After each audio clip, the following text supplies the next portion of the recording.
তা আল্লাহ তাবারাক ওয়া তাআলা নবীকে পরীক্ষা করেছেন শুধু মেয়ে দিয়ে। আপনাদের মধ্যে কত লোক এমন আছে যে ওর একটা ছেলে হয়নি, শুধু মেয়ে হয়েছে, এরকম আছে না নাই?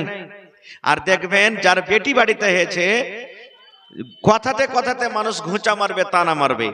খাস করে তো মা খালারা বেশি বলবে কথাতে কথাতে, যে যদি যায় যায় ঝগড়া হয়, শাশুড়ি বহুতে ঝগড়া হয়, এরে মাগি ঢেমনির বেটি ঢেমনি, তোর চলন দোষে আল্লাহ তোকে ছেলে দেয়নি, আল্লাহ তোকে বেটি দিয়েছে। ঘুঁচা মেরে মেরে কথা বলবে। বেটি বিয়ানি লিস্সি লাগানে মুখ পড়ি, কেমন করে তুই কি করছিস যে তোর পেট থেকে বেটা হয় না? এই দেখেন ঘুঁচা মেরে মেরে কথা হবে। কিন্তু মুসলমান, আল্লাহ তাবারাক ওয়া তাআলা যাকে আজমাইশ করবেন, আজমাইশের সাথে সাথে আল্লাহ রেজাল্ট দিয়ে দিয়েছেন। মাদ্রাসাতে পরীক্ষা হয়, স্কুলে পরীক্ষা হয়, কলেজ ইউনিভার্সিটিতে পরীক্ষা হয়, পরীক্ষা হওয়ার পর রেজাল্ট হয় কি হয় না? এবার আল্লাহ রাব্বুল আলামিন যাকে মেয়ে দান করেছেন, কি আল্লাহ খুশখবরি দিলেন? দয়ার নবী বলেছেন, এ আমার উম্মত শুনে নাও, আল্লাহর নবী বলেছেন আল্লাহ রাব্বুল আলামিন যাকে মেয়ে দান করেছেন, আল্লাহ রাব্বুল আলামিন যাকে বেটি দান করেছেন, দুটা হাদিসে আছে বেটির কথা। যে কোনো আল্লাহর বান্দা, যে কোনো আল্লাহওয়ালা, যে কোনো মুসলমান, তার বাড়িতে মেয়ে জন্মগ্রহণ হয়েছে দুটা। এ হাদিসে দুটার কথা আছে, কিন্তু একটা হোক, দুটা হোক, তিনটা হোক, পাঁচটা হোক, সাতটা হোক, 10টা হোক, দয়ার রাসূল বলেছেন উম্মত রে, যার বাড়িতে মেয়ে জন্মগ্রহণ হলো, ওই মেয়ের বাবা যদি সবর করে, আল্লাহ তুমি আমাকে মেয়ে দান করেছো, আল্লাহ তুমি আমাকে বেটি দান করেছো, আমার কোনো দুঃখ নাই, আল্লাহ আমার কোনো মনে কষ্ট নাই, আল্লাহ আমি তোমার শুকরিয়া আদায় করে এবার ওই বেটিকে বড় করে দ্বীনি শিক্ষা দিয়ে, শরীয়তে শিক্ষা দিয়ে, দুনিয়াবি শিক্ষা দিয়ে, বেটি যখন সাবালিকা হয়ে যাবে, ওই বেটির যদি বিয়ে লাগে যেতে পারে, একটা সুন্দর ছেলে দেখে যদি তার বিয়ে লাগে যেতে পারে, আল্লাহ রাসূল বলেছেন ও বেটির বাবা তুমি চিন্তা করো না রে, দুনিয়াতে তোমাকে নানা প্রকারের লোক কথা বলতে পারে, দুনিয়াতে তোমাকে লোক টানা দিতে পারে, দুনিয়াতে লোকেরা তোমাকে ঘোঁচা দেবে, কিন্তু তুমি যদি সবর করো রে মেয়ের বাবা, বেটির বাবা, আমি নবী তোমাকে অফার দিয়ে দিলাম, তোমাকে খুশখবর দিয়ে দিলাম, ওই মেয়ের বাবা, বেটির বাবা আর আমি নবী জান্নাতের ভিতরে থাকবো। কেমন হয়ে থাকবো? দয়ার নবী এই দুটা আঙ্গুলকে ইশারা করে বললেন, ও মেয়ের বাবা শুনে নাও, আমি নবী আর ওই মেয়ের বাবা জান্নাতে এত পাশাপাশি হয়ে থাকবো, যেমন তোমরা দেখো এই দুটা আঙ্গুলের দিকে, দুটা লোকের দিকে তোমরা দেখো, এই দুটা আঙ্গুল, দুটা লোক যেমন পাশাপাশি হয়ে আছে, আমি নবী আর ওই মেয়ের বাবা জান্নাতের ভিতরে পাশাপাশি হয়ে থাকবো। নারে তাকবীর। তাহলে আল্লাহ তাবারাক ওয়া তাআলা নবীকে পরীক্ষা করেছেন। এরকম অনেক আছে, ওদিকে আমি আর যাব না। এবার আল্লাহ তাবারাক ওয়া তাআলা আমাকে, আপনাকে, মানুষকে তো পরীক্ষা করবে, সাধারণ মানুষকে কি দিয়ে পরীক্ষা করবেন?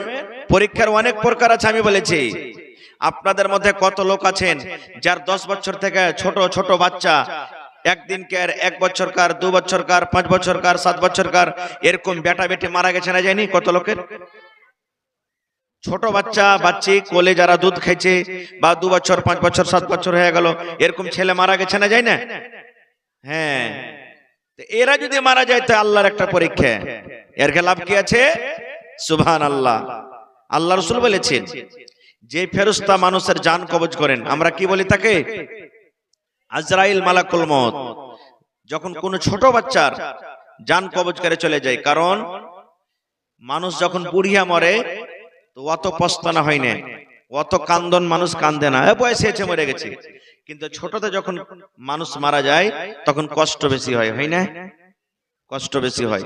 তো যখন মালাকুল মউত ছোট বাচ্চার জান কবজ করে চলে যাবেন, আল্লাহ তো সবই জানছেন, তবু আল্লাহ ফেরেশতার মুখ থেকে শুনবেন, জিজ্ঞাসা করবেন, রে আমার ফেরেশতা, আবাজতুম ওয়ালাদ আবদি, কারাঙ্কে গ্রামের আমার ওই বান্দার ছেলের জানকে কবজ করেছো, তার কলেজার টুকরাকে তুমি কবজ করেছো, এই আমার বান্দা তার দুটা চোখের নয়নকে তুমি নিয়েছো, তার তারাকে তুমি নিয়ে নিয়েছো।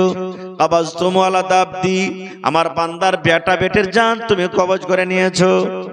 তখন ফেরেশতা বলবে জি আল্লাহ কবজ করেছি, আল্লাহ কবজ করেছি, তার জান কবজ করেছি। এবার আল্লাহ তাবারাক ওয়া তাআলা বলবেন ফেরেশতা রে, যখন তুই আমার বান্দার ছেলের মেয়ের জান কবজ করো, ওই টাইমখানে আমার বান্দারা কি বলছিল, ওই টাইমে আমার বান্দারা কি করছিল, তারা মুখ দিয়ে কি বের হচ্ছিল।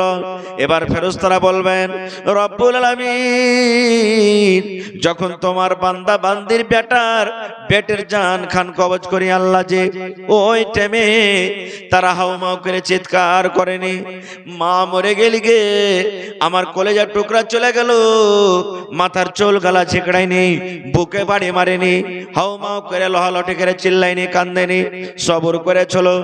আর এই দোয়া পড়েছে ইন্না লিল্লাহি ওয়া ইন্না ইলাইহি রাজিউন, আল্লাহুম্মা আজুরনি ফি মুসিবাতি ওয়া আখলিফ লি খায়রাম মিনহা।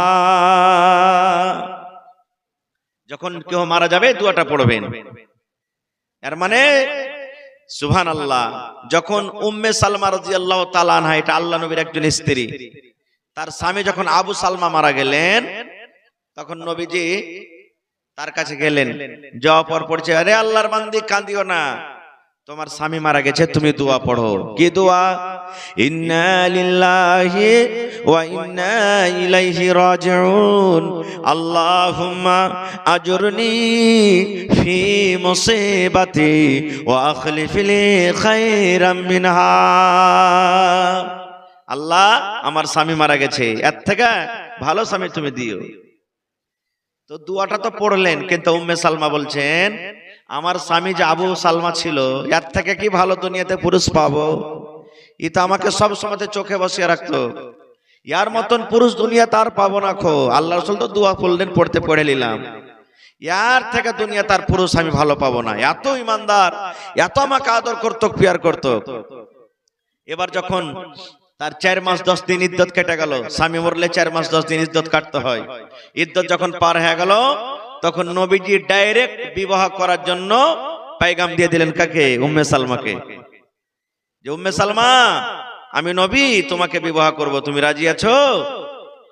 ওরে আল্লাহ, যখন কথাটা বলা, তখন উম্মে সালমা বলছেন রব্বুল আলামিন, তোমার কি দিয়ে আমি শুকরিয়া আদায় করব, আল্লাহ কিছু ভাবতে পারি না। আল্লাহ তুমি সত্য, তোমার কোরআন সত্য, তোমার নবী সত্য।